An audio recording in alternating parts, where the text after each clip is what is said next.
Fibromyalgia. How can I help you today? Look, I've just been getting a lot of pain in my feet lately. Okay, is any other concerns besides the pain in your feet? No, not really, but like the pain, it goes everywhere. It's always, in my shoulders, my hips, my knees. Okay, is there anything else? Um, Do you suffer from any other symptoms of pain or anything like that? Look, I do feel tired all the time, Okay. and I do suffer from severe headaches. Okay. Now, before we start with treatment today, we'll just take a brief medical history. So, do you have any medical history I should be aware of? I have high blood pressure. Okay, and what are you currently managing that with? I think it's called Covasil. Okay, Cavazil. Okay, I'll note that down. And also, do you have any allergies I should be aware of before we continue treatment? Not as such, but I do have a few intolerances, so I'm a Okay. bit uneasy with some foods. Okay, so how long have you had the pain for? Look, I think it was about 6 months ago that it started to happen. Okay, is there anything that brought it on initially? No, but I do remember not being able to sleep very well. I was really sensitive to loud noises, and then the pain gradually just came on everywhere. Okay. Is there anything that makes it better or makes it worse? No, it always hurts, even when I walk my poodle. Okay, what type of pain is it? Is it sharp, dull, tingling? I feel really stiff, aching everywhere. I don't know. Okay. And what sort of, where is it located? Is it in your feet or is it everywhere or is it a specific spot? To be honest, I can't tell you where it is. It's just everywhere. I don't know, around my knees and my feet. Okay. All right. If you're going to give me a score out of 0 to 10, 0 being no pain and 10 being the worst pain, what could you give me? Look, 8 or 9. 8 or 9. Okay, so that's pretty severe. Okay, and timing, do you get pain in the morning or in the afternoon or? All day. All day? Mm. Okay, awesome, thank you. Am I live? Yep, you're alive. So you've got adequate blood supply going down to your feet, which is good. That's what we want to see. Okay, I'm just going to check your joints and how they move. Oh, that hurts. That's painful. What sort of pain is it? Is it sharp or Like a dull ache. dull ache? Yeah, that hurts too. That hurts as well. Yeah. What about this foot? Is this painful as well? Oh, yeah. Yeah, pain. Pain? Ouch. Painful as well? Yeah. Okay, what I'm going to do now is I'm just going to push against your muscles. I want you to tell me if you can feel any pain. Alright. Is this painful? Yeah. It's painful. What about along here? Yeah, that really hurts. It really hurts. What type of pain is it? Is there any like numbness or tingling? Or? No. No. What about along here? Is this painful? Yeah. Okay, I'll look at your other foot as well. So along here painful? Yeah, that hurts. Yeah. What about underneath your foot? Yeah. Okay, and on top of your foot? Yep, that hurts as well. So what type of pain are you experiencing? It's hard to explain. It's dull as well and aches. Okay. So after all the testing that we've conducted today, and from what you've told me, I think it would be best to get an accurate diagnosis. So I'm going to refer you to your GP.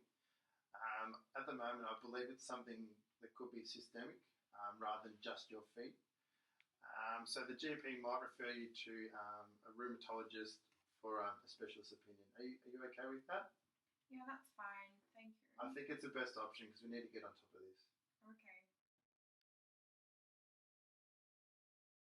How'd you go? Yeah, not bad. I went to the doctors and he referred me to a rheumatologist. Okay, and what did the rheumatologist say? He did some blood tests and he diagnosed me with having fibromyalgia. Okay. Are they the results there? Yeah, Yep, can we just have a look? Sure. Okay. So he gave me a prescription for tramadol. And That's not good. Okay, so as a podiatrist, there are a few options that we can look at to help manage your pain. The first thing is, at the moment, what type of shoes do you wear? Oh, I have Skechers, the best shoes in the world. Okay, so Skechers at the moment, the shoes that you're wearing, they're not the best shoes. They don't provide you with enough support. I know you really like them. But they make me feel like I'm walking on a cloud. I know you really like them. Here's just a sample that I can show you. Look, these are a pretty nice shoe. So if you're wanting to, They're okay. they're okay. All right. So with the shoes, things that you're looking for is just like a natural bend where your toes bend. Okay. You don't want your shoes bending here, which I'm pretty sure the Skechers would bend in that area. Okay. Also something with a fixation, whether it's laces or a Velcro strap, and also something with a strong heel. So if you feel that heel, it's really hard. Oh wow. Yeah. That is strong. So do you like these shoes? Is it an option that you would look at? Oh look. Yeah, probably. Okay. It would help with your pain significantly. Okay. Okay. The second option is we can look at prescribing an EVA orthotic device, which looks like something like that. So what you do is you pop them in your shoes, and that will help with your pain and offloading your feet. So reduce the amount of pain that you're experiencing in your feet. Does it come in my size? It does. We can make them directly customized to your foot. And that's pretty much it. Any other questions you wanting to ask? Or? No, that's it for today. Thank you for your help. Okay, thank God. Get away from these.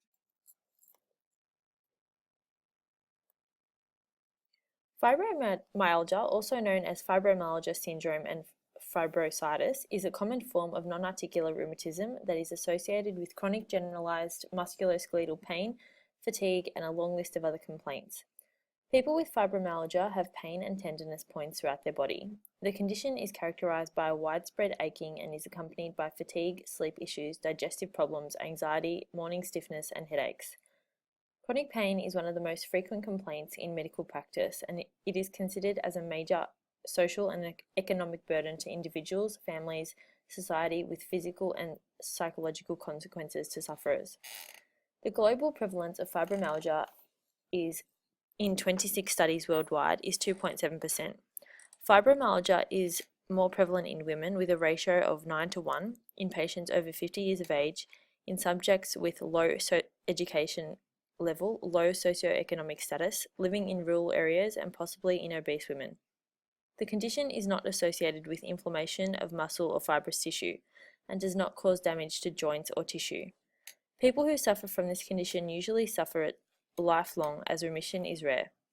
The pathophysiology of fibromyalgia is centered around a current theory called central sensitization. This theory states that people with fibromyalgia have a lower threshold for pain because of increased sensitivity in the brain to pain signals. These changes result in the intensity of usually non-painful stimuli being amplified and experienced as painful, but this is largely unknown. Fibromyalgia can be very difficult to assess and diagnose, as it does not cause inflammation or damage to tissue. Because of this, diagnosis can be delayed and patients often spend years seeking help from numerous health practitioners. There has also been stigmatism regarding the condition and if it even exists. There are currently no blood tests or scan that can test for fibromyalgia. However, these tests may be used to exclude other conditions with similar presentations, such as rheumatic conditions.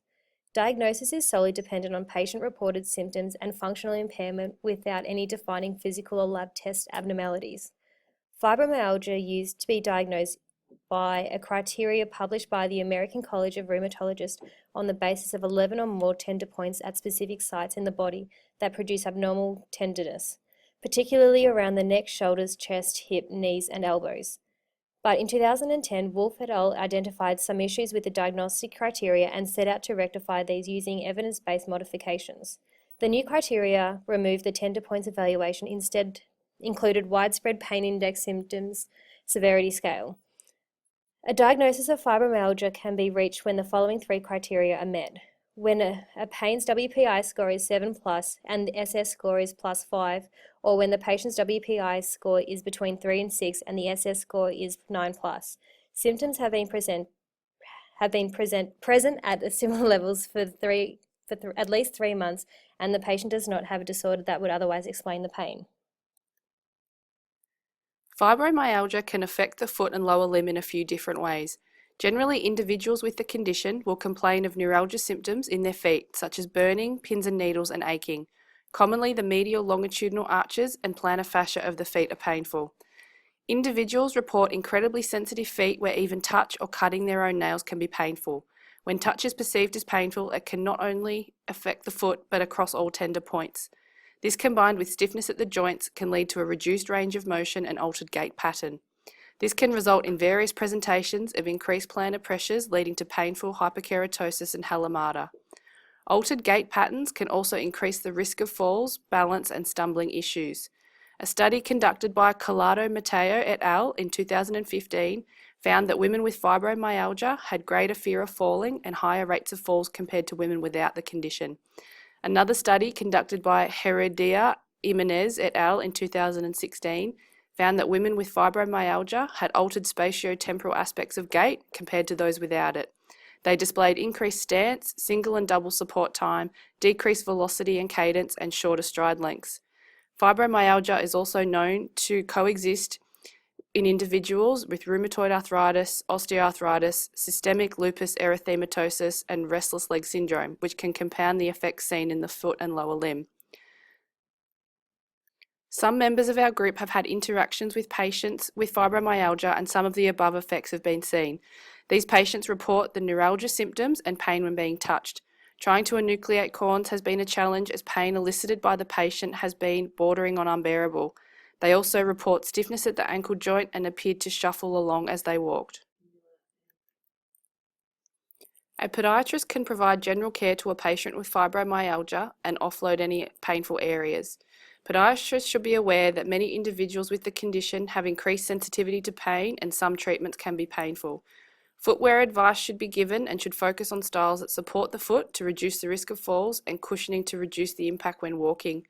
Orthosis could be implemented when necessary and have been shown in a study by Ferrari in 2012 to improve functioning in individuals with fibromyalgia who experience lower back and limb pain.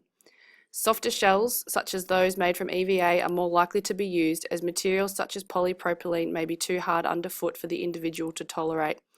Muscle strengthening exercises for the lower limb and foot may also be employed. A systematic review by Nelson in 2015 found that these exercises increase strength in these sufferers and also reduce pain levels. These exercises may also reduce the risk of falls in these people. Podiatrists should also know when their expertise ends and when there is a need to refer on to other specialists. As fibromyalgia is a complex disorder, it requires input from a multidisciplinary healthcare team, and current best practice for improving patients' quality of life include acknowledging their symptoms as real and educating them on the illness and evidence-based management options. There is currently no cure, and treatment is focused on reducing severity of the symptoms and improving overall functioning, with goals that are centered towards the patient's needs. There's no gold standard for treatment, but both non-pharmacological and pharmacological interventions are integrated for management. Non-pharmacological interventions include regular physical activity, which has been mentioned in guidelines by Charles et al. In 2012 and as the cornerstone of fibromyalgia management. It's been shown to reduce pain levels, increase psychological well-being, and overall quality of life. This may involve a physiotherapist or occupational therapist to target exercise to the patient's abilities. A psychologist can be implemented to implement cognitive behavioural therapy. This can alter patterns of negative thought, plus help with symptoms of depression and anxiety. It can also aid patient self-management and their ability to cope. A GP can also provide patient education and self-care strategies and also rule out other conditions. GPs will be involved in the pharmacological aspects of treatment. Most of them aim to manage pain, fatigue, cognition, mood, and sleep disturbances. Analgesics such as strong opioids and NSAIDs used in the treatment of peripheral pain may be ineffective but are often prescribed. Anticonvulsants such as gabapentin, tricyclic antidepressants, selective serotonin reuptake inhibitors can also be used for pain relief. But focus on non-pharmacological management is preferred, as some of these medications can exacerbate other symptoms and their efficacy needs to be evaluated.